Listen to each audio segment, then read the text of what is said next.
Bismillahirrahmanirrahim. Assalamualaikum warahmatullahi wabarakatuh. Alhamdulillah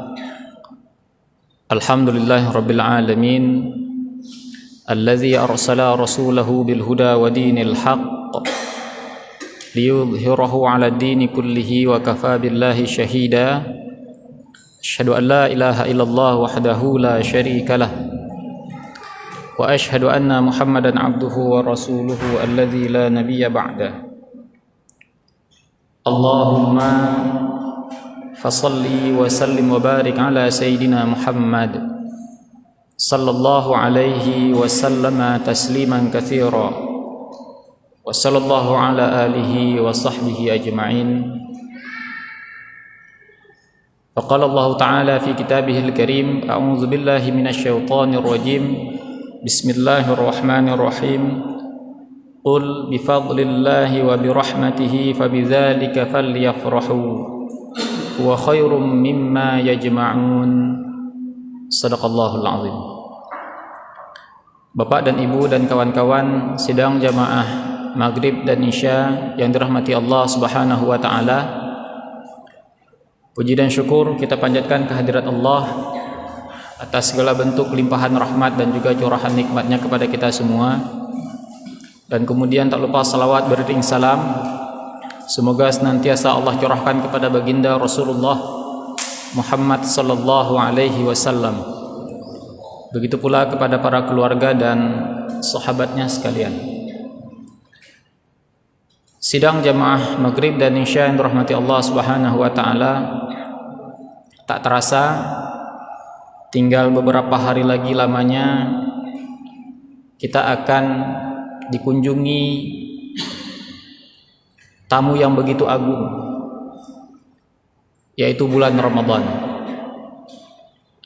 Rasulullah sallallahu alaihi wasallam tatkala hendak bertemu dengan bulan Ramadan senantiasa mengingatkan kaum muslimin pada saat itu tentang keutamaan-keutamaan yang terkandung di dalam bulan Ramadan.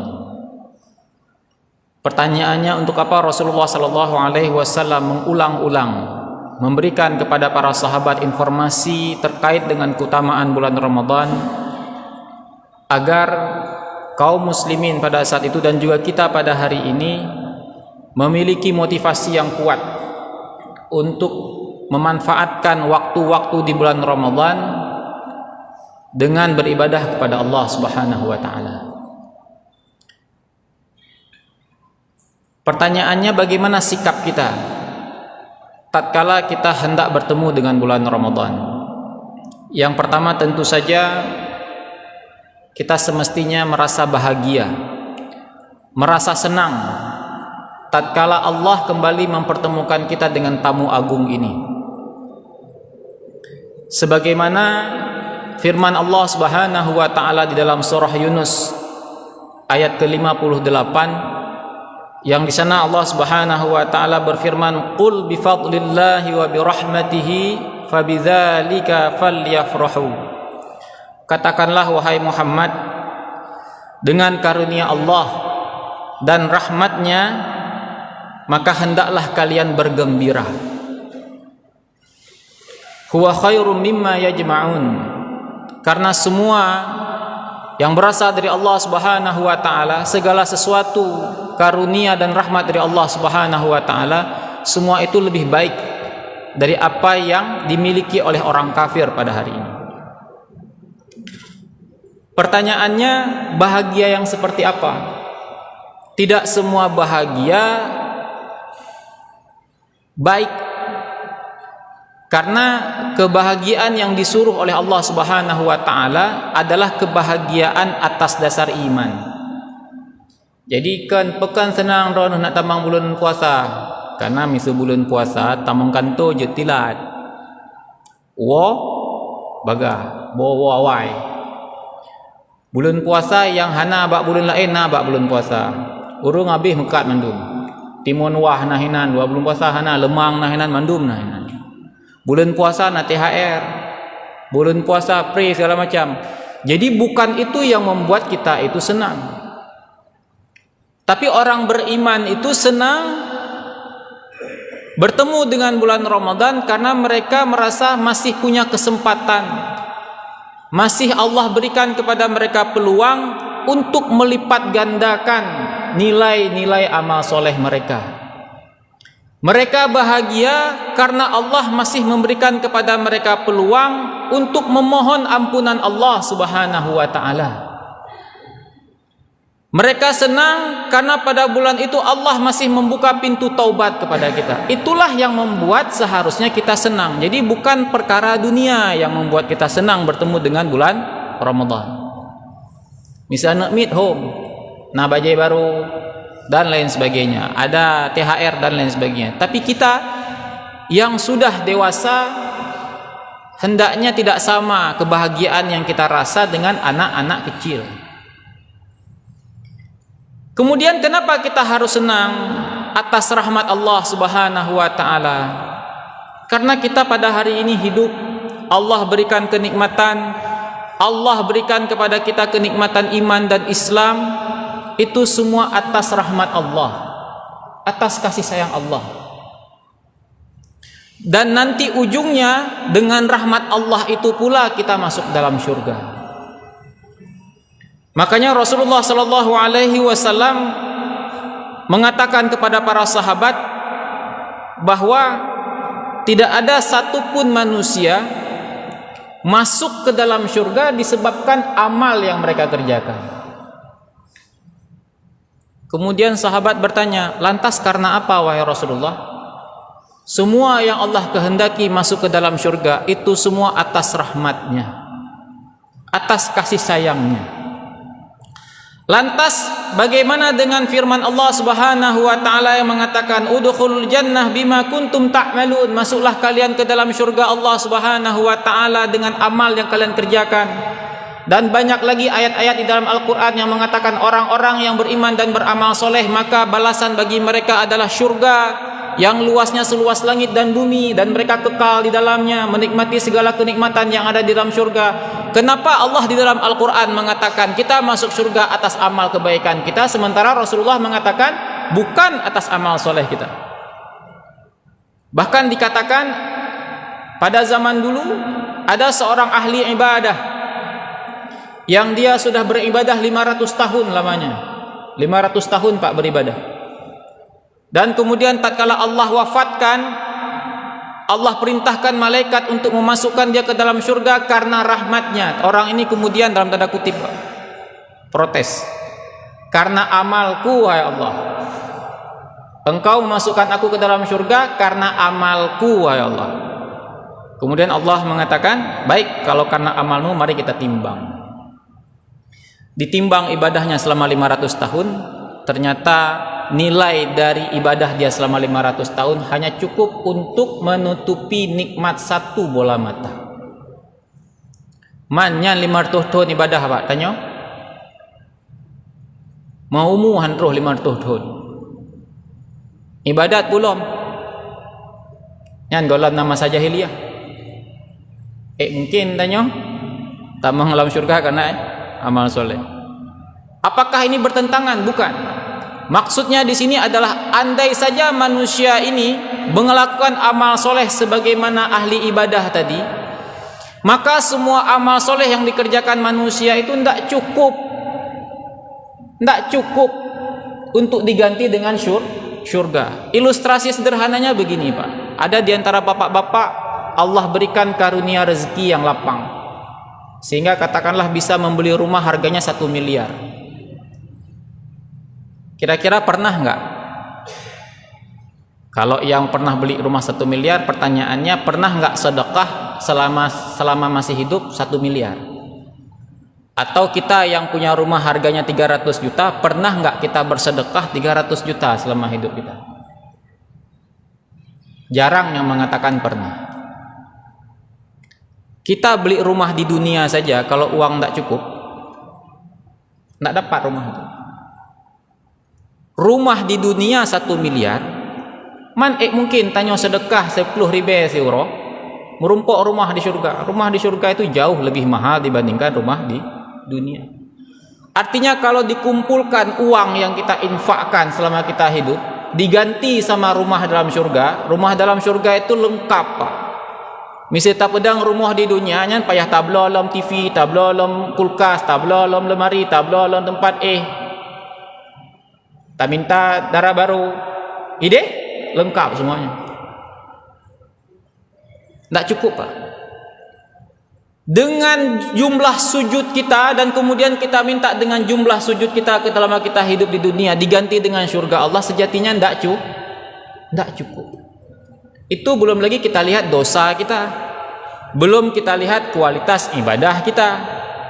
Jadi sebenarnya kalau dikatakan kasih sayang Allah itu dibandingkan dengan adilnya Allah, jauh lebih besar kasih sayang Allah. Sehingga dengan infak yang ala kadar, dengan sujud yang jarang itu, dengan puasa yang mungkin setahun sekali, masih memungkinkan Allah memasukkan kita ke dalam surga. Walaupun kalau dihitung-hitung hansib. Itulah maksud Allah memasukkan kita ke dalam surga kelak, karena rahmatnya, karena kasih sayangnya. Kalau main adilnya Allah tidak cukup.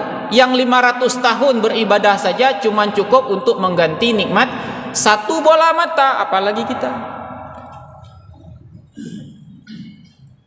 Makanya kasih sayang Allah itu luar biasa. Sehingga kemudian Rasulullah SAW di sebuah peperangan, setelah perang itu selesai, kalau enggak perang Bani Nadir, perang Bani Mustalik seingat saya. Selesai perang, ada seorang perempuan yang menjadi tawanan perang. Saat itu sang perempuan ini baru menyadari anaknya nggak ada lagi. Mana anak saya? Yang masih digendong itu, masih menyusui. Paniklah si ibu ini. Dia cari ke sana kemari, di mana anak saya yang masih bayi itu. Akhirnya ketemu, dia peluk, akhirnya dia susui. Rasulullah dan para sahabat melihat ibu ini, dan kemudian Rasulullah bertanya kepada para sahabat, kira-kira menurut kalian ibu itu tega enggak melemparkan anaknya ke dalam api? Sahabat menjawab, enggak mungkin tega wahai Rasulullah. Kehilangan anaknya saja dia sudah panik. Sekarang kita lihat dengan penuh kasih sayang dia menyusui anaknya. Enggak mungkin ibu seperti ini tega melemparkan anaknya ke dalam api. Tahukah kalian sesungguhnya kasih sayang Allah kepada hambanya jauh lebih besar dibandingkan kasih sayang ibu itu kepada anaknya. Dan salah satu bentuk kasih sayang Allah kepada kita adalah Allah menganugerahkan kepada kita umat Nabi Muhammad SAW bulan Ramadan. Dengan bulan Ramadan inilah Allah melipat gandakan. Ada Lailatul Qadar di sana. Jadi Allah itu membantu kita supaya cukup beli rumah di surga, supaya cukup membeli kenikmatan di surga. Amalnya cuma segini, tapi dengan kuasa Allah, Allah lipat gandakan. Bahkan bisa sampai dilipat gandakan khairum min alfi syahr. Lebih baik daripada 1000 bulan. Itu kasih sayang. Dan Rasulullah kemudian mengatakan lagi bahwa bulan Ramadan ini adalah bulan yang diberkahi. Pada bulan itu Allah menutup pintu-pintu neraka. Allah buka pintu-pintu surga. Allah belenggu syaitan-syaitan yang membangkang. Di dalamnya Allah sembunyikan, Allah letakkan satu malam yang nilainya khairum min alfi syahr. Setiap amal soleh yang dikerjakan oleh hamba-hamba Allah pada bulan itu Allah lipat gandakan. Begitulah Rasulullah SAW mengabarkan sebagai bentuk kasih sayang Allah kepada kita. Itulah kemudian mengapa kita dianjurkan ketika mau masuk bulan Ramadan ada perasaan bahagia. Bahagia atas rahmat Allah Subhanahu wa taala. Hanya saja jangan lupa. Nah, ini dia poin pentingnya yang kedua ini sebenarnya. Selain kita merasa bahagia, kita juga seharusnya merasa waspada. Waspada. Mengapa kita harus waspada, Pak? Karena Rasulullah SAW itu pernah mengaminkan doa malaikat Jibril.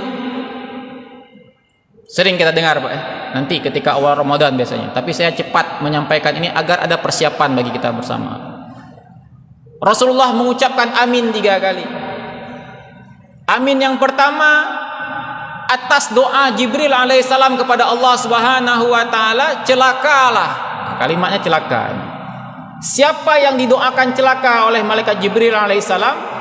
Orang yang kepadanya masih diberikan Ramadan, tapi setelah Ramadan selesai dia tidak mendapatkan ampunan Allah Subhanahu wa taala.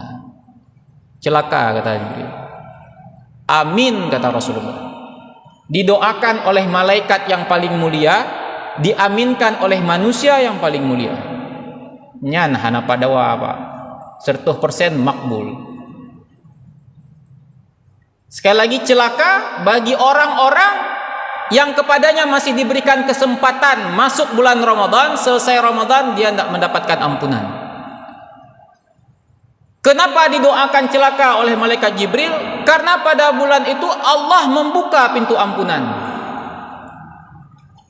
Amalan siang dan malam balasannya ampunan. Sering nanti kita dengar, man shoma ramadhana imanan wahtisaban ghufira lahu ma taqaddama min dzambi. Itu siang hari. Malam harinya, man qama ramadhana imanan wahtisaban ghufira lahu ma taqaddama min dzambi. Amalan di siang hari berpuasa, ampunan Allah. Bangun melaksanakan sholat di malam harinya, ampunan Allah. Nanti di malam Lailatul Qadar, man qama fi Lailatul Qadar imanan wahtisaban ghufira lahu ma taqaddama min dzambi. Jadi bulan Ramadan itu Allah obral ampunan, Pak. Tapi anehnya Allah sudah buka pintu ampunan yang begitu luas, dia nggak diampuni. Bukan karena Allah tidak mengampuni, dia tidak minta ampun. Bukan saja dia tidak minta ampun, dia tidak mengerjakan amalan-amalan yang balasannya ampunan Allah. Celaka ini orang. Sudah dibuka pintu ampunan, dia tidak masuk ke dalam pintu itu. Jadi yang masalahnya dia tidak mau masuk. Masalahnya bukan nggak diampuni, dia nggak mau minta. Betul-betul celaka. Ditambah lagi di bulan Ramadan ini makna pintu neraka ditutup, pintu surga dibuka, syaitan dibelenggu. Artinya apa? Allah mudahkan kita, Pak, untuk mengerjakan amal-amal kebaikan. Jadi salah satu musuh manusia itu syaitan dibelenggu. Jadi satu-satunya musuh siapa? Hawa kita, hawa nafsu kita. Itu yang nggak mungkin dibelenggu. Siapa yang belenggu? Kita. Karena hawa nafsu ini ada di dalam tubuh kita. Syaitan itu Allah belenggu. Nah, sekarang urusan hawa nafsu urusan kamu, karena itu ada di tubuh kamu, ada di dalam jiwa kamu. Nah, sudah semudah itu Allah buat syaitan dibelenggu, amal soleh dilipat gandakan, bahkan bisa melebihi 1000 bulan, diberkahi lagi. Tak beramal juga. Syaitan sudah tidak ada, masih malas. Nah, itu dia tadi. Syaitan kadika, syaitan bingung. Tanya mentang kadika oleh Allah, mentang buat apa kapluan. Ambil biar macam.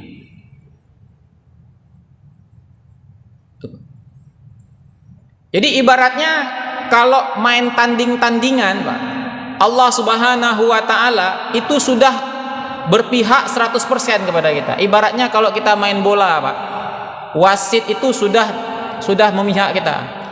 Biasanya 11 lawan 11, sekarang kita 11 orang 9. Kita ada penjaga gawang, dia nggak boleh ada yang jaga gawang. Kita boleh gatok main orang, dia nggak boleh gatok kita. Kalah juga, Pak, kan bodoh kali dibilang orang. Nah, begitulah kurang lebih. Di bulan Ramadan sudah dilipat gandakan, syaitan sudah dibelenggu dan lain sebagainya, tetap tidak bisa beramal soleh. Celaka kata Rasulullah.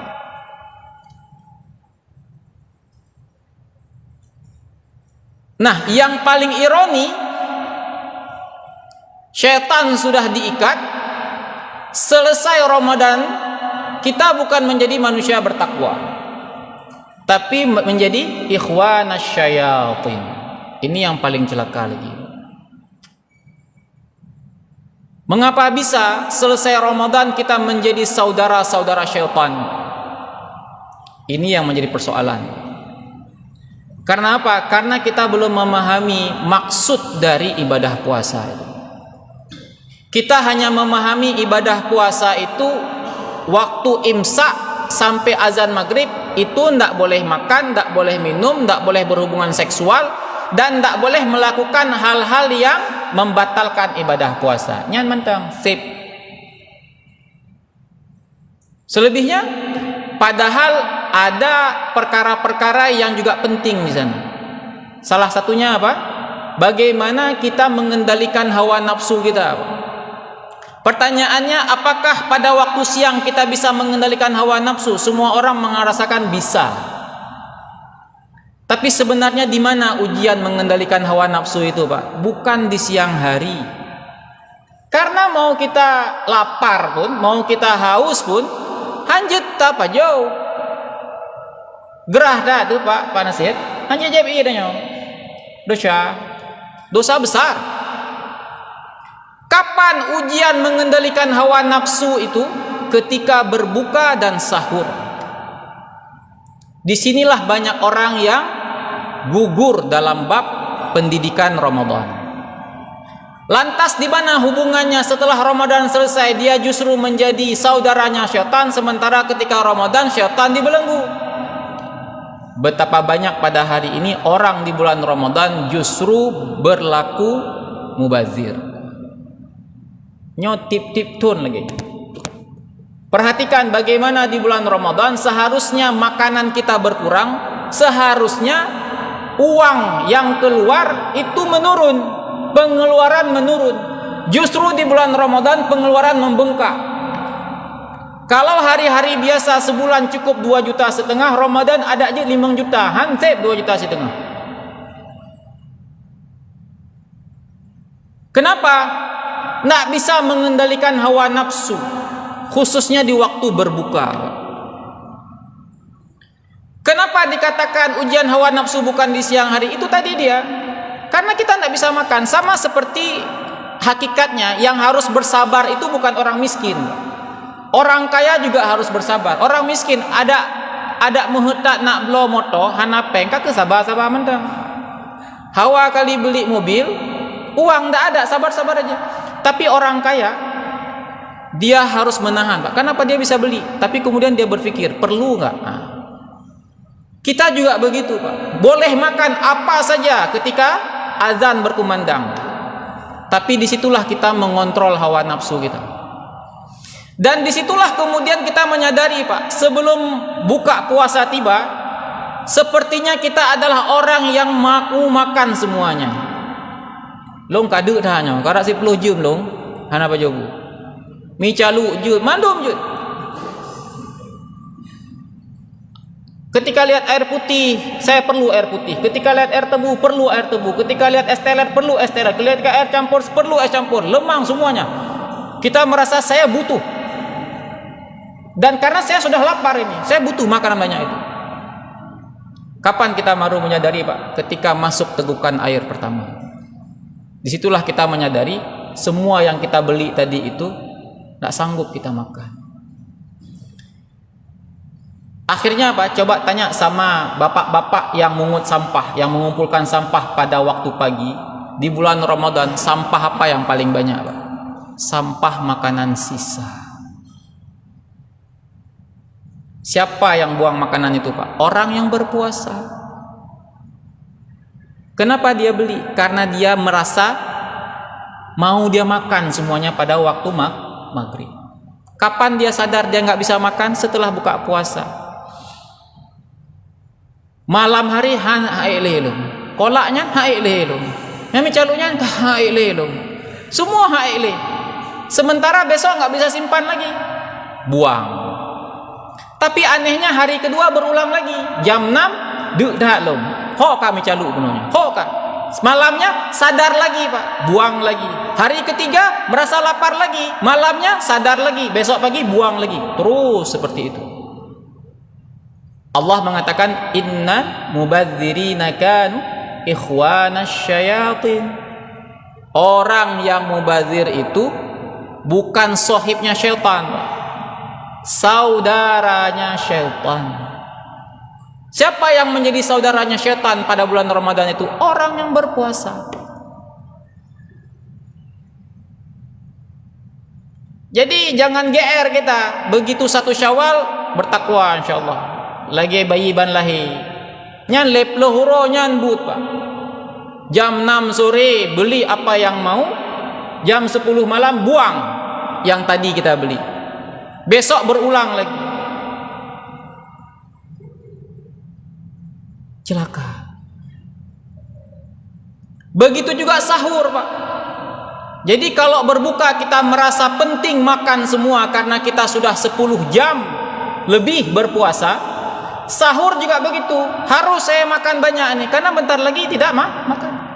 Padahal Rasulullah, Pak, menyuruh kita sahur itu. Coba cari di kitab-kitab, tanya sama tengku-tengku, tanya sama guru-guru kita.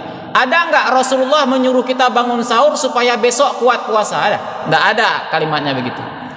Disuruh kita bangun sahur untuk mengambil keberkahan dari waktu sahur. Perhatikan bagaimana sahur Nabi. Nah, lagi tanya gabu, Pak. Ambil nasi sebanyaknya, masak apa yang ada dan lain sebagainya. Bahkan biasa sejak kecil kita dulu, begitu sirena imsak berbunyi, nya melek-lek dengan sirenanya. Glu glu glu glu glu glu glu glu glu glu glu glu glu glu. Bantuan sirena, bunyi-bunyi glu glu glu glu glu glu glu. Seolah-olah merasa semakin banyak kita makan, semakin banyak kita minum, semakin kuat siang harinya. Kenyataannya, leuh tubuh dengut. Gara-gara banyak makan, bahkan na'udzubillah waktu sahur itu ada cobaan, Pak. Televisi lawaknya lawak je, tak kalanya lom. Hilang berkah kita. Kita bangun sahur memang, tapi hilang berkah. Dari mana kita tahu sahur kita tadi itu berkah atau tidak? Lihat siang harinya. Misalnya tengah dengan jaga hana berkah. Pakai hana but, tengah tak lo. Kan bulan puasa kan ibadah. Mohon maaf, Pak, saya tidak temu hadis itu, Pak. Coba tanya sama guru-guru yang lain. Setahu saya hadisnya palsu. Saking palsunya hadis, di kitab hadis palsu pihana. Tidur orang yang berpuasa. Karena Nabi hantom, kalau tidur itu beribadah, Pak. Tak kala Imam Syafi'i nyambut, Pak. Dua ge khatam siro, Pak. Si bulan 60 ge khatam Quran. Orang tengut nyan khatam 2 ge. Kalau tidur itu ibadah, pahalanya besar, nyan abeh dum ulama Nabi yang tengah tu. Kenyataannya enggak. Bahkan Rasulullah berperang. Malam harinya bahkan mereka itu enggak tidur malam harinya. Kita hilang keberkahan. Bahkan Allah Subhanahu wa taala dalam Al-Qur'an di surah Ali Imran di antaranya Az-Zariyat mengatakan apa? Keutamaan waktu sahur itu memohon ampunan Allah Subhanahu wa taala. Wabil asharihum yastaghfirun. Jadi salah satu zikir yang utama sekali di waktu sahur itu ketika kita bangun banyak-banyak minta ampun di situ. Karena itulah ciri orang bertakwa kata Allah Subhanahu wa taala. Nah, oleh karena itu bapak-bapak dan ibu-ibu yang rahmati Allah Subhanahu wa taala, mumpung Ramadan masih beberapa hari lagi, maka mari kita tekadkan niat. Ramadan tahun ini jangan lagi sama dengan Ramadan yang sudah-sudah. Rasulullah itu mensedikitkan makan, Pak, hatta ketika mereka berbuka. Tadi sahur banyak makan, siangnya tidur. Buka puasa banyak makan, malam jipi tengah. Makanya carilah masjid-masjid yang bacaan imamnya pendek. Yang misal panjang bacutnya kadagi yang jemaahnya pun kawan. Makanya ada anekdot di Banda Aceh, 1 ayat agak. Itu penuh masjid, Pak. Anak muda nak tamat SMA je, Pak. Teman tanya ke 40, 50 tahun kali peluh ke puasa. Jangan lagi begitu. Pertanyaannya mengapa kita tidak bisa menikmati malam harinya dengan ibadah? Tadi kuncinya di berbuka. Ketika berbuka kita nggak bisa mengontrol hawa nafsu kita, sehingga malamnya kita nggak bisa beribadah. Ketika sahur kita nggak bisa mengontrol hawa nafsu kita, siang harinya hilang berkah, kita pun nggak bisa beribadah. Padahal kalau kita lihat waktu sahur tadi, di situ ada keutamaan. Untuk apa? Meminta ampun kepada Allah Subhanahu wa taala. Di menjelang berbuka juga ada, Pak. Dan ini sering dilupakan sama kita. Nyan poh nam hurung ho. Pasar impres, pasar kota, Pak. Padahal waktu itu waktu mustajab untuk apa? Berdoa. Ini kalau Arab Saudi ini. Siapa yang pernah pergi umroh ke Mekah, ketika menjelang buka, apa yang terjadi pada mereka? Menengadahkan tangan, meminta kepada Allah Subhanahu wa taala. Waktunya mustajab betul. Di mana kita waktu itu? Kita mencari urusan perut kita. Sementara kata Imam Ali bin Abi Thalib karamallahu wajhah, barang siapa yang siang dan malamnya memikirkan isi perutnya, maka sejatinya nilai dia itu tak lebih dari apa yang keluar dari perutnya. Ketika bulan puasa mulai imsak, itu yang kita pikirkan, apa yang saya makan nanti ketika berbuka, maka nilai kita tidak lebih dari apa yang keluar dari perut kita. Disinilah rahasia mengapa Imam Al-Ghazali membagi orang-orang yang berpuasa itu, Pak. Yang paling tinggi itu puasa khawasul khawas itu. Kalau orang buta pada masuk puasa khawasul khawas itu, dia tidak berpikir, Pak, berapa jam lagi buka, berapa jam lagi buka. Dia nggak berpikir, Pak, rencana buka puasa apa saja. Nya baru po 7 bengah, Pak. Karena rapatnya dengan ibunya. Tuh nya po 7 untuk puta buka. Itu baru 2 jam kita imsak. Baru 2 jam sudah pikir nanti rapat. Tapi pernahkah kita itu di rumah merapatkan bersama istri dan anak kita, mengkondisikan rumah kita itu? Bagaimana kita bisa memperbanyak tilawah? Bagaimana kita bisa memperbanyak membagi kepada orang lain? Bagaimana kita berpikir untuk memfotokopi pahala puasa kita? Kalau hari ini uang 100.000 itu bisa difotokopi dan berlaku fotokopinya, Pak. Hanale orang kerja, Pak, fotokopi semua itu. Bapak punya uang 3 juta bisa fotokopi 3 kali dapat 9 juta, hanya nggak mau kerja lagi, Pak. Tapi siapa yang kemudian termotivasi memfotokopi pahala puasa? Karena Rasulullah mengatakan barang siapa yang menyediakan makanan berbuka bagi orang yang berpuasa, maka dia mendapatkan pahala orang yang berpuasa itu tanpa sedikit pun mengurangi pahala orang yang berpuasa. Siapa yang kemudian bisa mengkondisikan keluarganya ketika bulan Ramadan mengisi detik-detiknya dengan tilawah Al-Quran? Karena satu hurufnya diganjar 10 sama Allah. Di bulan Ramadan kalau diganjar 70 lagi berarti satu huruf 700, Pak. Misal Presiden Jokowi hurufnya pegah.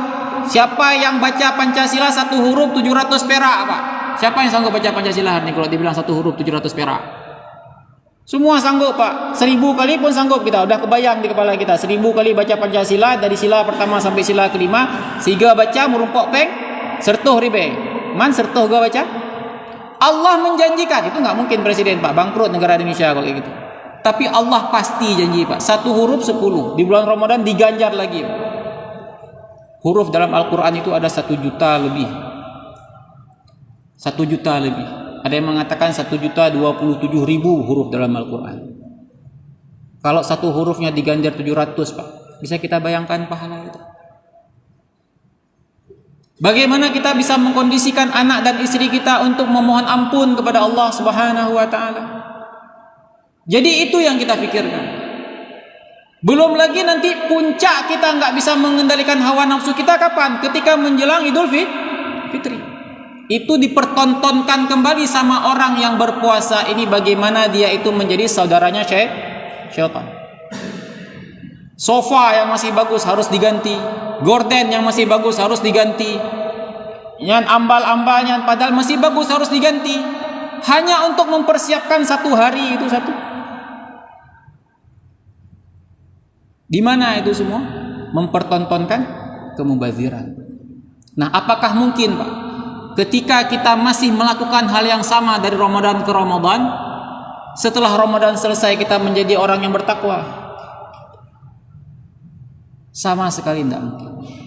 Selama kebiasaan kita menghadapi makanan itu di waktu berbuka dan sahur, dan tatkala kita akan menyambut Idul Fitri masih sama seperti tahun-tahun yang sudah.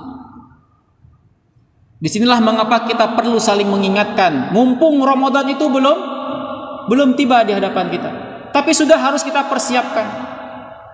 Kalau pada hari ini kebanyakan manusia mempersiapkan tabungannya untuk Idul Fitri, mudik, mengganti perabot rumah, para ulama-ulama dulu, para sahabat termasuk, mereka menabung untuk apa?